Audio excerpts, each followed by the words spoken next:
something right. All right, so we have the live video going now.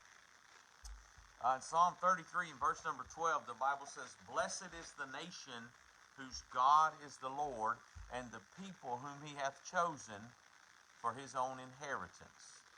Blessed is the nation whose God is the Lord, and the people whom he hath chosen for his inheritance. So, I like it's Sunday school. It's kind of a, what shall we say, an informal atmosphere. Tell me about the United States as a country, and you can tell me what you know. Whether it's about what's going on right now, we've got some Generation Z in the room, or whether we're talking about the founding of the country. What do you know about the United States? Phil Sibley. For the most part. It was founded on Christian principles for the most part. Even the, well, let's think about the colonies. Massachusetts, when the Pilgrims came, they said they were going to Northern Virginia. You could say Northern Virginia, about 400 miles north of Virginia. But anyway, they settled there, and that was I don't know what you know about the journey or what you know about the Pilgrims. So you tell me what you know about the Pilgrims. Do you know any? Can you tell me one thing about the Pilgrims, Ewan? Ewan says no. Pretty much.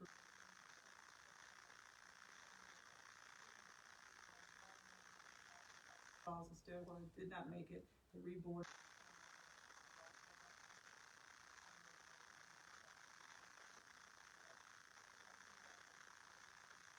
Very good.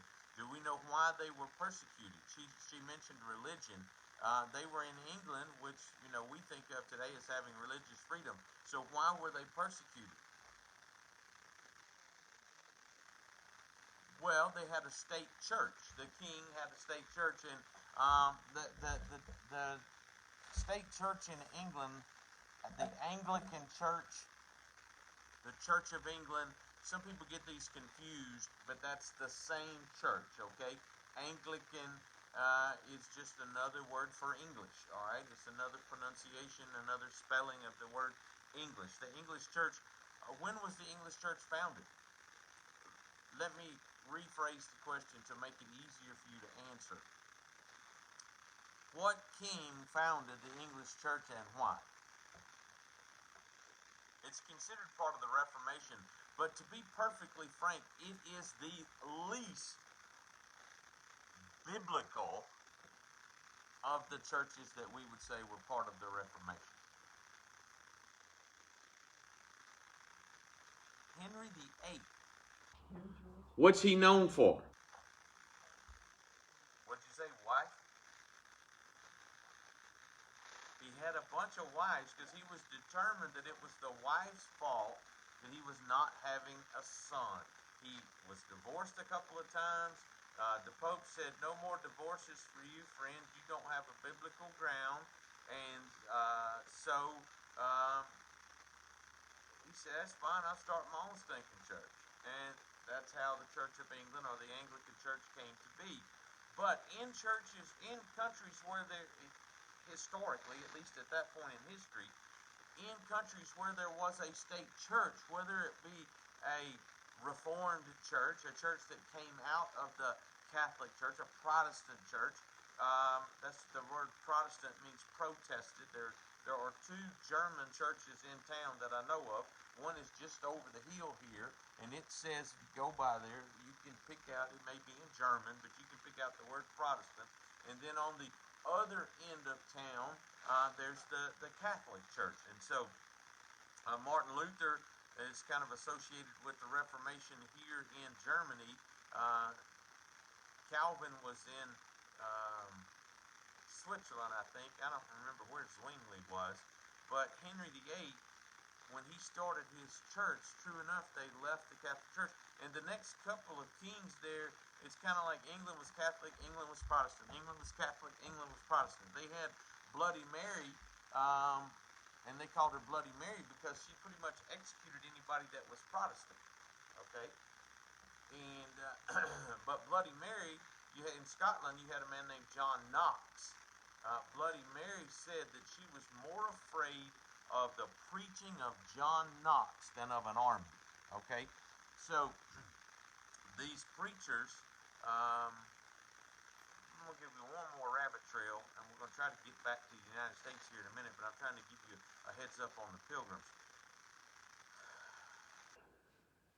Some people today will tell you that Baptists came out of the Reformation.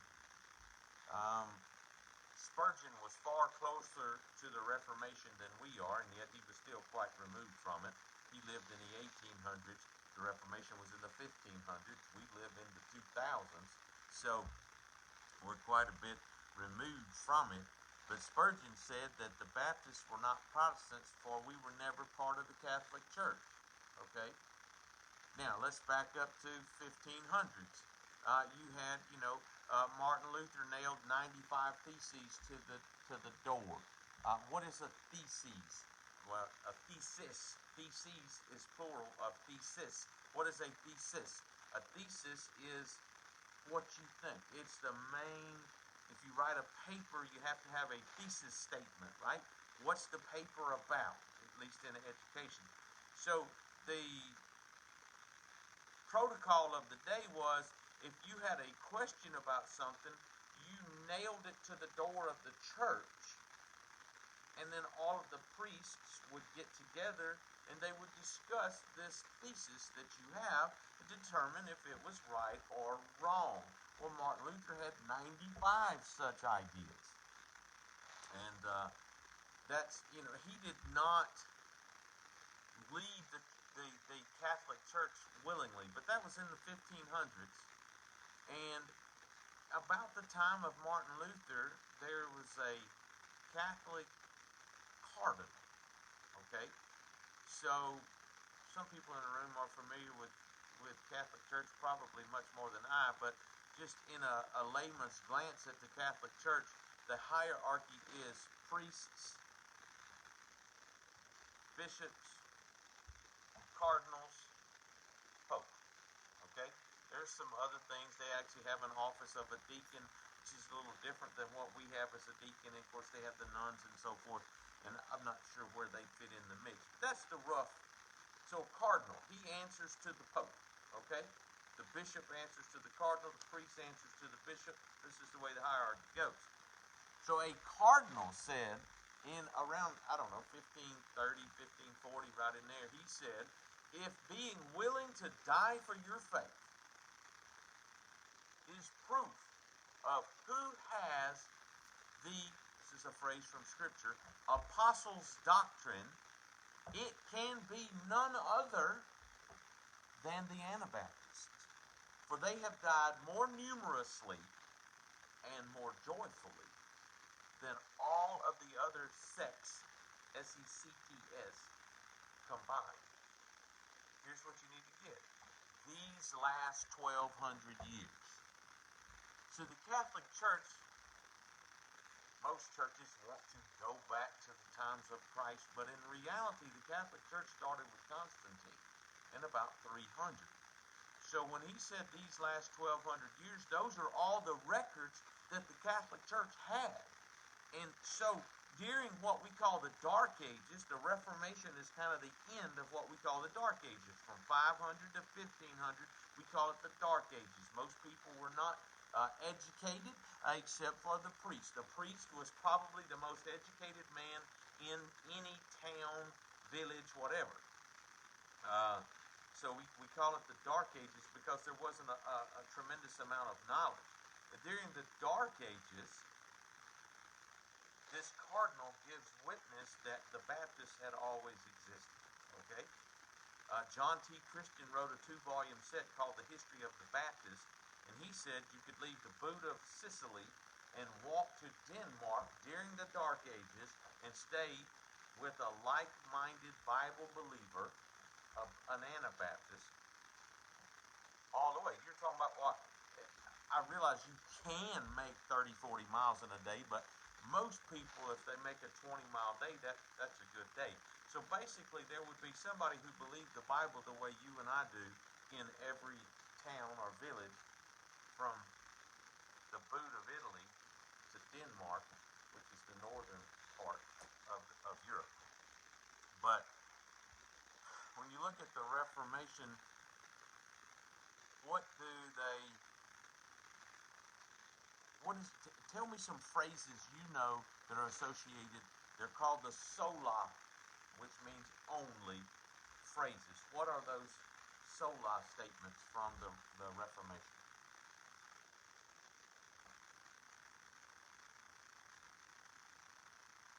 You're saying something, but I can't quite get it. So you have sola scriptura, which means even somebody from East Tennessee can figure this out. Sola scriptura is only what? Come on, scriptura. What English word do you know that sounds like scriptura? That's right, only the scriptures. So it doesn't matter what Ewan said, or what John said, or what Phil said, or what Angela said. What does the Bible say? Sola. In French, it's foi. It may not be pronounced that way in Latin, but basically only by faith. Sola gratia, only by grace. That's three of the only statements. Only by faith, only by grace, and only by the scriptures. What do the scriptures say? So, what you see if you take a look at those, and I've got relatives that are in Protestant denominations, and they may be frustrated with me when I say this, but basically if you look at any Protestant church and you look at the scriptures and where historically Baptists have stood, it looks to me like they met a Baptist preacher and they took what they enjoyed about Catholicism and what they saw the good points of a Baptist church, and they kind of married them. The Catholic Church believes in transubstantiation, right? The transubstantiation means when the priest raises the host, which is what most of them call the bread, or the cup, the wine, then they believe that the bread and the wine actually become the body and the blood of Christ. So when you take communion, they call it the unbloody, or some people call it the unbloody sacrifice. They believe that you're literally eating the flesh of Christ and drinking the blood of Christ. Okay. So we don't, so I tell you that to tell you that when you look at the Protestants, most of them believe some form of consubstantiation. So trans means it changed. What is the prefix C-O-N, or in English C-O-N or C-O-M? What does that mean? What did you say? With. So in other words, they don't necessarily believe the whole Catholic doctrine that all of the wine becomes the blood and all of the host becomes the bread, but they do believe that somewhere in that wine is the blood and somewhere in that bread is the flesh. Okay, so I say that to say it's like they took the Baptist, because we believe in only the scriptures, right? That's a Baptist distinctive. The Bible is the only authority for faith and practice. That's a Baptist distinctive. We believe in the autonomy of the local church. We don't believe in this hierarchy outside the church. It's y'all, me, and Christ. And you're to follow me as I follow Christ. If I quit following Christ, you're to correct me. If you quit following Christ, we are to correct you. Okay? But it's like they took only the scriptures, only by grace, only by faith, and married it with what they liked about Catholicism. Okay? So in all of these, if you look at the English church, if you look at Luther's church and Zwingli's church and Calvin's church, historically, they martyred as many Baptists as the Catholics did. Okay? We're getting back to the persecution we were talking about. They martyred as many Baptists. In fact, they used to talk about, in an insulting manner towards the Baptists, Luther would say things like, referring to, well, the Baptists are really happy because there's a flood. And the way they like to persecute Baptists is put them in an iron cage and put them in the river. Oh, you really want to be immersed, don't you? And they immerse them till they quit bubbling. All right? And so these people there in that we call the Pilgrims, we often, how do we typically, if you were in elementary school and you drew the Pilgrims, what color would their outfits be? Right? What? Brown or black with the white. Puritans wore black and white. Pilgrims wore colored clothes. Okay? So I don't know where, at what point we mix those two things together. But they were persecuted in England because they were not part of the Church of England. It's just funny about human nature, all right? Because they came over here and persecuted people who weren't part of their church, all right? But they came over here for religious freedom. They had actually left England and went to Holland for religious freedom, but Holland is known for, like, during my adult lifetime, Holland has been known for you go into a coffee shop and you can order a cup and a roll of fine Colombian, all right? You can roll a joint and have a really strong cup of coffee there in Holland. It's always been known for, I hope that no Dutch people are mad at me, but it's kind of been known the world over for being a little loose, you might say. And so the Pilgrims, as we call them, felt like they were losing their children to society. Well, that should be a wake-up call for us, I think. They felt like they were losing their children to society, so they heard about Jamestown, and they came back and got a businessman to finance them. And as Angela very well described earlier, they had a terrible time. They left in 2 boats, had to come back because one was leaking. They tried to fix it. They left again, had to come back. They ended up all piling into one boat and making the journey. About halfway over in a storm, a main beam cracked, and because they had brought construction tools, they were able to take a jack screw, which I'm not exactly sure what that is, and put the beam back in place and put some, anyway, so they made it. But before they would get off of the ship, they signed the Mayflower Compact. You should sometimes take and read the Mayflower Compact in its entirety. It's not very long. Before they exited the ship, they agreed in the name of the Lord that they were going to further the kingdom of Christ. So it was started, that particular one was started particularly to further the kingdom of Christ. Now, Jamestown was not started particularly to further the kingdom of Christ. What was Jamestown started as? A business, right? They wanted to.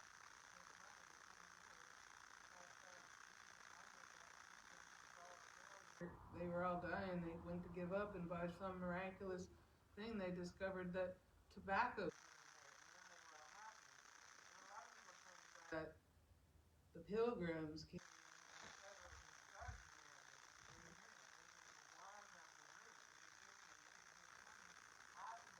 Massachusetts, they didn't even know where they were. Right. They actually before they signed the Mayflower Compact, they sailed further south, but where they were, the only place they could find to land is where they landed at Plymouth Rock. But the people of Jamestown, now we've got some things kind of messed up because most of us only know our history of Jamestown from Walt Disney's movie Pocahontas. Okay. In Pocahontas, she married somebody different than whom she actually married. But still, they were pretty solid in their Christian faith. And because Pocahontas, well, she's my case point, she converted to Christian. Now she died very young, which is not uncommon at that point in history. I think you two are older than she was when she died. I believe she died at the age of 19. But that was started. Was it started specifically? Was its mission Christianity? No. But these were Christians, so they took it with them. They wanted to get wealthy. Don't we all? I mean, let's be honest. Most of us want to be wealthy. We want to have it. We at least want our children to have it easier than we did, right?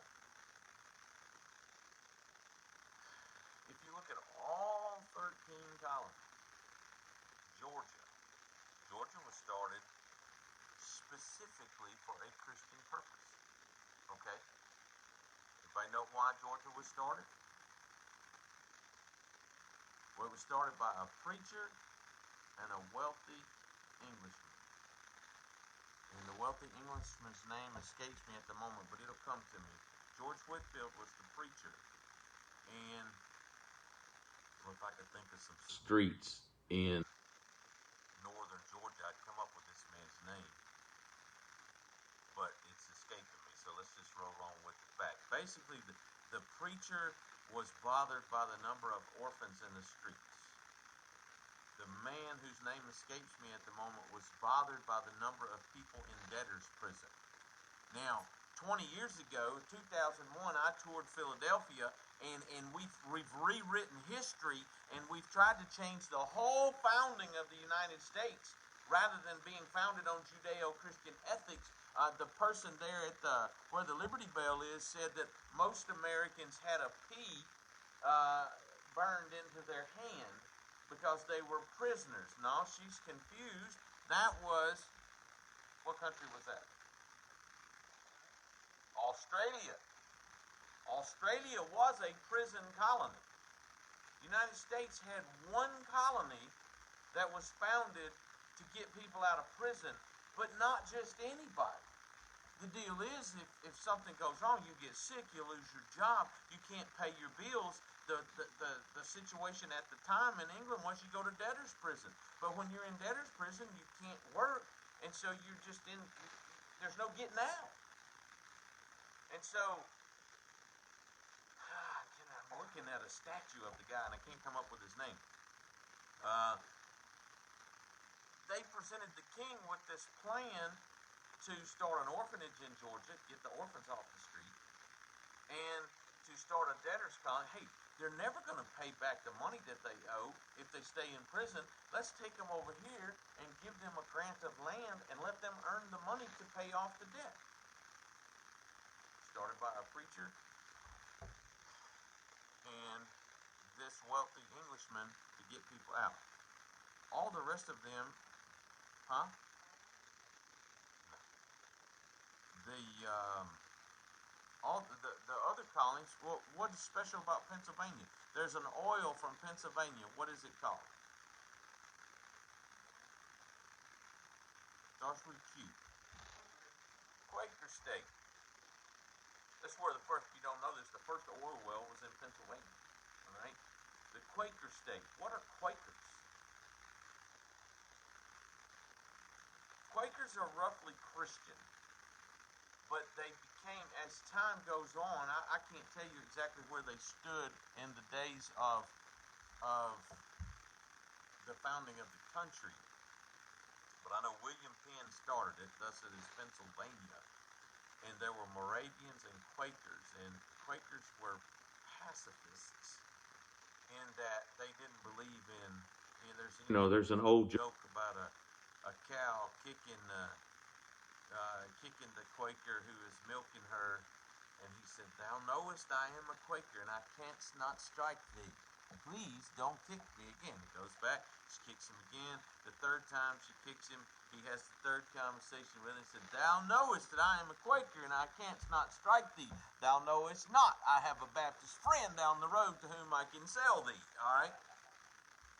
But the Moravians were very evangelistic, and they were there. What about Rhode Island? What is Rhode Island called?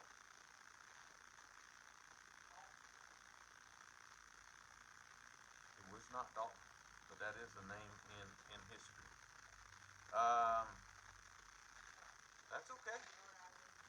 Rhode Island was settled by Baptists. During the Revolution, Rhode Island was called the Little Baptist State. Okay?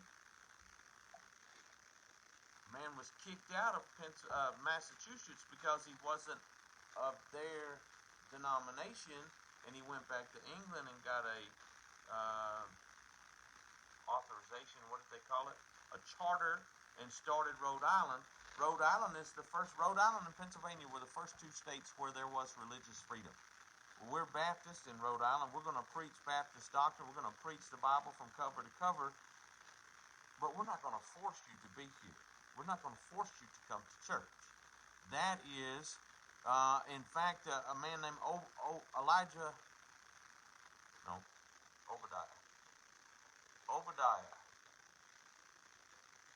Holmes, I think was his last name, went up into Massachusetts and preached.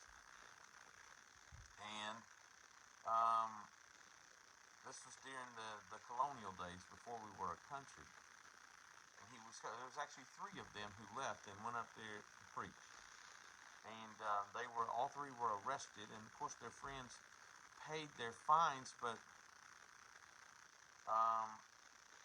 the one man said, "No, you can't pay my fine. If they didn't call me to preach, they don't have the authority to tell me I can't preach. God called me to preach, and they can't tell me I can't do what God said I could do." So he was whipped. And when they finished whipping him, this is not a whipping like we got from our parents, okay? This is a whipping like with a whip in front of the town. And when they finished whipping him, he said to them, "You have struck me as with roses." But he had to sleep on his knees with his head resting on his hands like so for months, because the whipping was so bad, he stuck to the bed if he tried to lay down any kind of way. All right? So, again, the Pilgrims came over because they were persecuted, but sadly they carried on the persecution. What is the thing we're talking about? Being founded on Christian principles, and Christians can disagree. So the Pilgrims thought everybody needed the freedom to worship the way they thought they should worship. The Baptists thought everybody needed the freedom to worship as each man saw fit. The Quaker state pretty much had that same thing. Virginia was it became pretty much Presbyterian, but originally it was very similar to Massachusetts there. A Baptist went into Virginia in the 1730s or 40s, maybe 40s or 50s, and he was literally tarred and feathered and run out of the state. All right.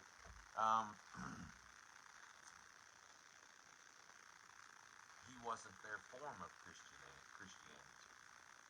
You had North and South Carolina. The Baptist who was tarred and feathered and run out of Virginia, his name was Shubal Stearns. He got saved in Connecticut, was baptized into a Baptist church, came south to start another Baptist church. He settled in North Carolina. Sandy Creek, North Carolina is the first Baptist church in the South.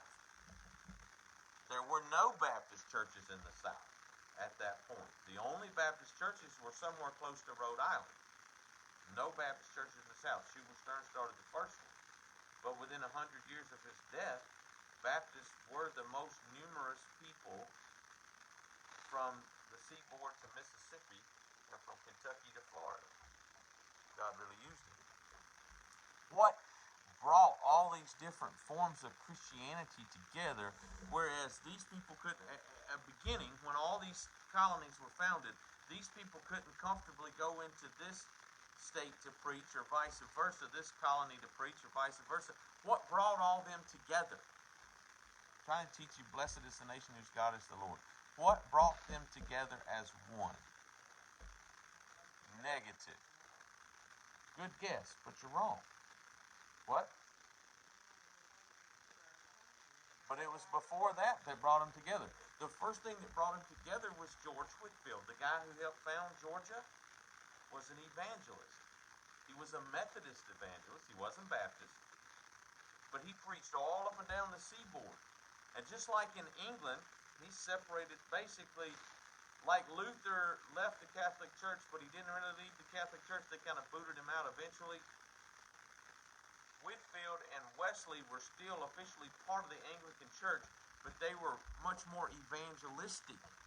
All right, and they're trying to reach out to the community. Trying to reach out to the community. And Whitefield was the first thing that tied everything together from Georgia to Massachusetts and in between there. He, when he preached, Benjamin Franklin, who, to recorded history, we have no recording of him becoming a Christian. He actually supported every denomination. We have a friend like that, don't we? I mean, he gave money to the synagogue, he gave money to the Catholics, he gave money to the Baptists, he gave money to everybody. But he was really impressed by this George Whitefield. So Benjamin Franklin was the Bill Gates of his day. I got to come in for a landing so we can have a break before 11 o'clock. But he was the Bill Gates of his day. He was a very wealthy man, a self-made man, but a wealthy man. And he owned all or part of every paper in the 13 colonies. So when Whitefield preached, Franklin printed those sermons. So Whitefield was the first person who referred to the 13 colonies as this American nation, and it was his preaching that tied it together. He started preaching in the colonies around 1740, in the 1740s anyway. So between Whitefield and Jonathan Edwards, those are the two fire starters, you might say, of the revival that we call the First Great Awakening. The principles that the country was founded on came out of that revival. The colonies joining together is what allowed, basically, the religious freedom that the Constitution provides us is based on what was going on in Pennsylvania and Rhode Island, because the other colonies didn't have that. The only colony I didn't mention is Maryland. I'll tell you this, then I'll shut up. Maryland. So what was the chief religion there?